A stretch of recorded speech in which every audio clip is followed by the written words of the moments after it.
The Jacksonville Sheriff's Office served JEA CEO Paul McElroy with a subpoena this week. He's ordered to appear at their meeting next Thursday, along with his answers to their long list of requests for information. Our Shelby Danielson spoke with him today, and she joins us live from City Hall with new information as another meeting starts to wrap up. Shelby.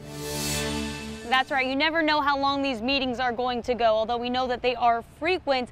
Now, we know that the JEA CEO, Paul McElroy, isn't in this meeting, but he did tell us that he's going to abide by that subpoena that he received, and he will be here next week to speak with City Council. Now, another major development in this JEA controversy that came out just a few hours ago came out of the City Auditor's Office. They released this 11-page report that they titled "Things to Consider If a Sale Were to Happen." Now, I want to show you just some of the points that I saw in that 11-page report. And first of all, it shows that there are possible limitations on sale revenue. So all of these numbers that are being thrown out right now, there are limitations that could happen if there is a sale. Now, the millions of dollars that are being poured into projects from JEA, obviously that would be lost if there's a sale. And yesterday we heard that they believed JEA could net $5 billion for the city, but this report says it could net as low as $1 billion.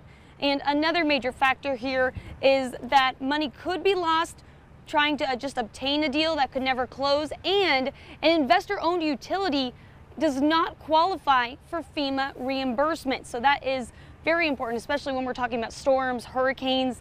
Now, also worth noting, we're starting to see more groups and organizations trying to get involved in this controversy. If you take a look at this, this is a Twitter page from the executive from First Coast Manufacturers Association, Lake Ray. He is trying to meet with council members. He says they should be involved in this discussion.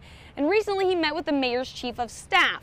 Now, the mayor's office told us that they met following a letter that was sent to the mayor's office from the manufacturers, but there are no notes or public records from that meeting that they can share with us.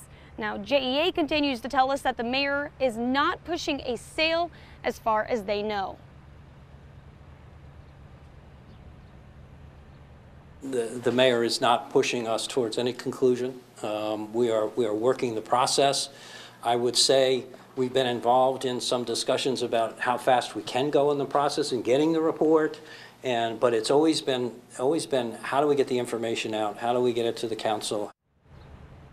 You know, it's also worth mentioning that we just found out that auditor's report that we told you about just a few minutes ago, they actually said that information came straight from JEA, but it's the auditor who's just presenting it in the meeting going on right now. We're going to have much more coming up tonight at 6. Reporting live at City Hall, Shelby Danielson, First Coast News on your side.